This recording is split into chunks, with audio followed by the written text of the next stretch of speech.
Rien ne le prédestinait à devenir l'homme qu'il est aujourd'hui. De Cocody à Clichy-sous-Bois, un chemin parsemé d'embûches, de galères, mais pas sans issue.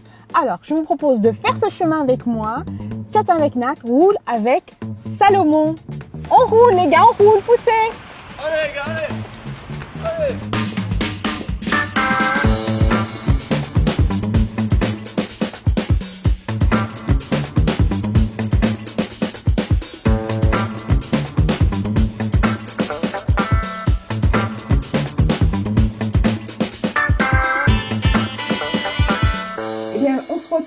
Aujourd'hui avec mon invité, Salomon. Bienvenue Salomon. Bienvenue, merci. Ça fait pas trop bizarre, là tu n'es pas dans la voiture, il n'y a pas de volant, mais tu attaches ta ceinture. Ok.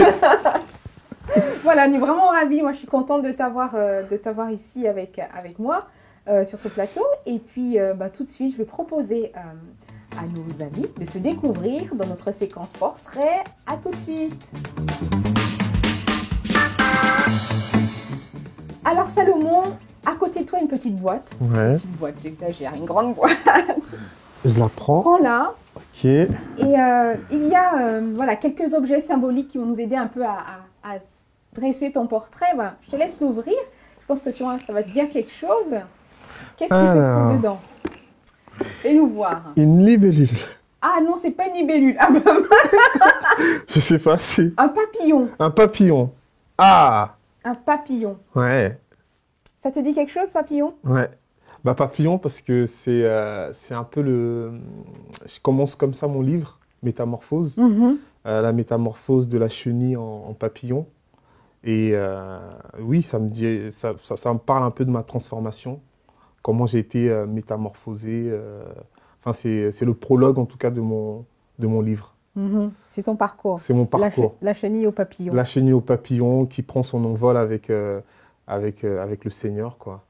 Et qui vole, qui se transforme du jeune un peu de cité que j'étais en cet homme nouveau qui prend son envol comme la chenille. La chenille se transforme en papillon et comme le papillon prend son envol vers de nouveaux horizons.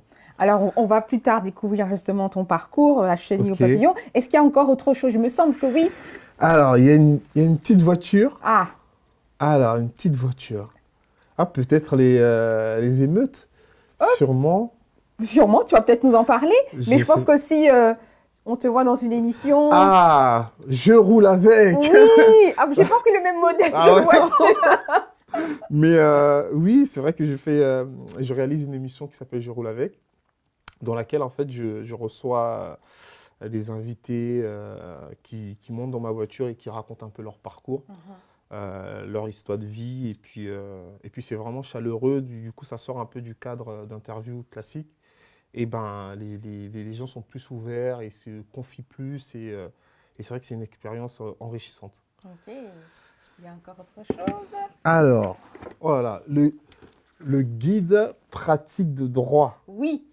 Alors. Il me semble que tu avais aspiré. Ouais. Oh là là là là. J'ai aspiré un moment à devenir avocat. Parce que Tu aimes la justice? J'aime la justice, j'aime défendre les autres, le plus faible. Et après mon baccalauréat, je suis parti en fac de droit pendant 1 an. Et c'était compliqué. C'était compliqué. C'était le format en fait des cours à la fac qui était assez. On était dans les amphithéâtres.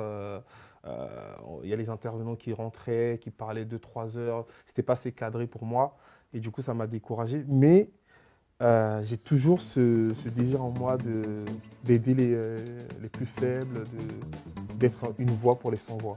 Ben justement, on va le découvrir plus tard dans notre émission, ce cœur de justice que tu as. Ouais.